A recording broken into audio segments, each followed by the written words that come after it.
Located in Nairobi's Upper Hill is Kilimanjaro Blind Trust Africa, an organization formed out of the need to support and empower visually impaired learners. It all started when the pioneers of the group wanted to support special schools with beddings and books. However, the situation in the schools revealed a dire need for reading and writing materials for visually impaired. What I saw in schools around the country is that most of the children with visual impairment are passive learners, which means what?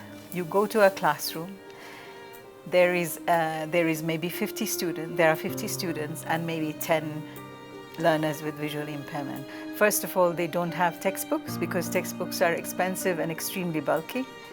They don't have assistive devices. Maybe there is 1 or 2 assistive devices for 5 to 10 students. The teacher may not even know Braille and has 45 other students to take care of.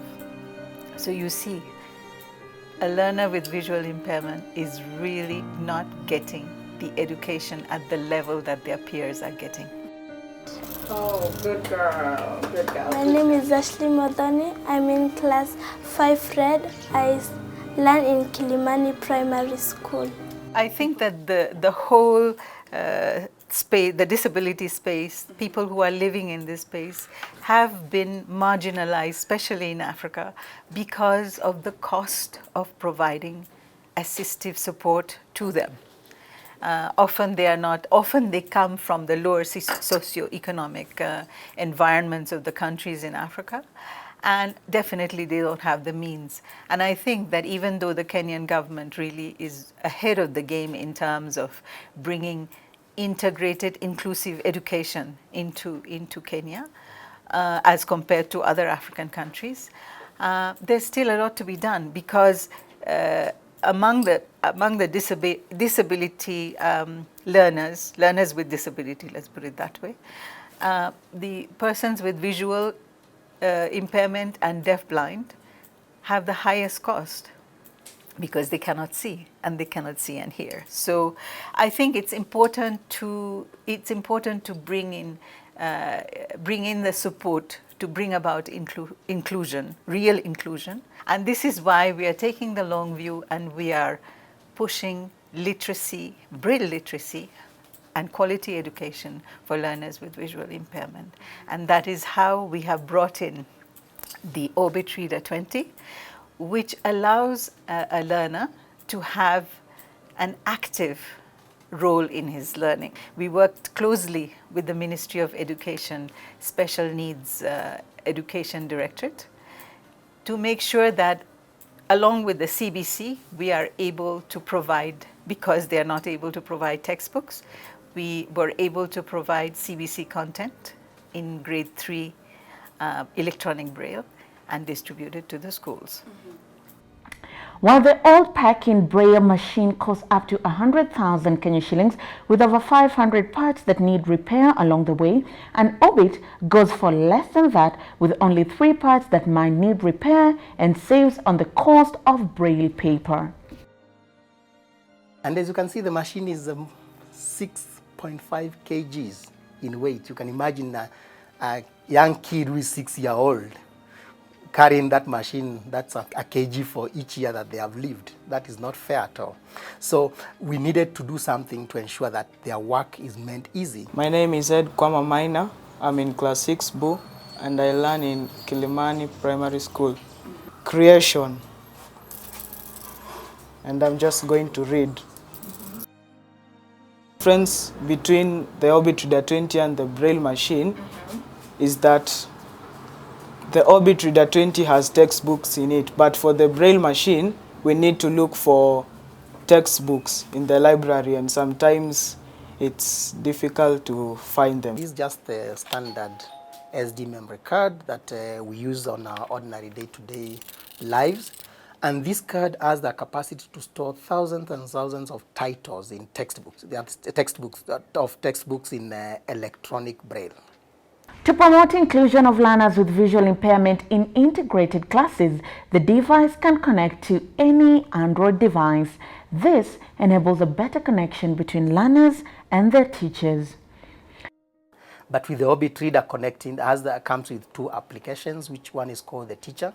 And what the teacher application, mobile application does is that it displays what is on the display of the Orbit Reader. It's displayed on the teacher's phone.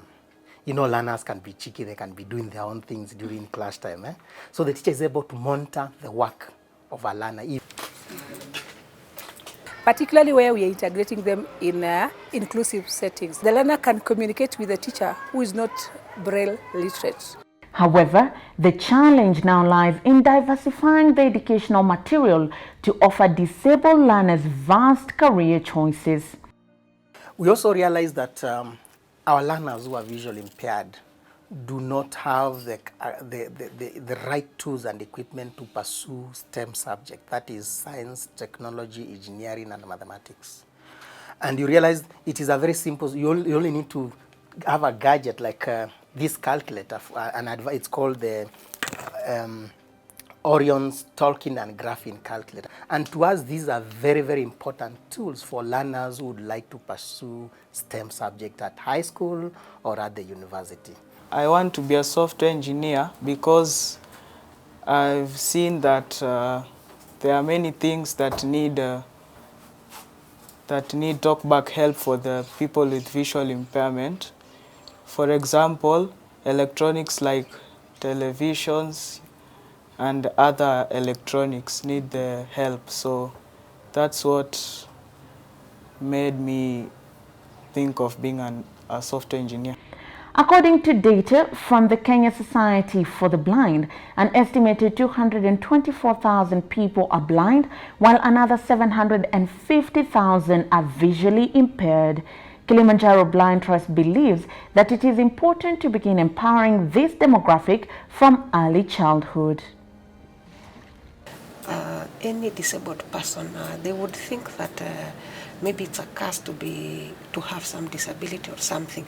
But when we bring on board some technological things that make their life easier, they feel motivated and they want to move forward. The fact that your child is disabled, he has a lot of talent, and let's keep on encouraging them.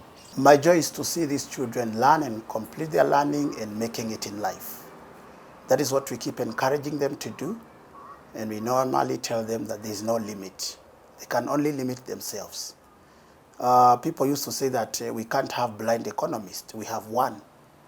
So I normally encourage them. I tell them, even those fields where we think, or it has been said that VI children cannot make it, you can be the first one.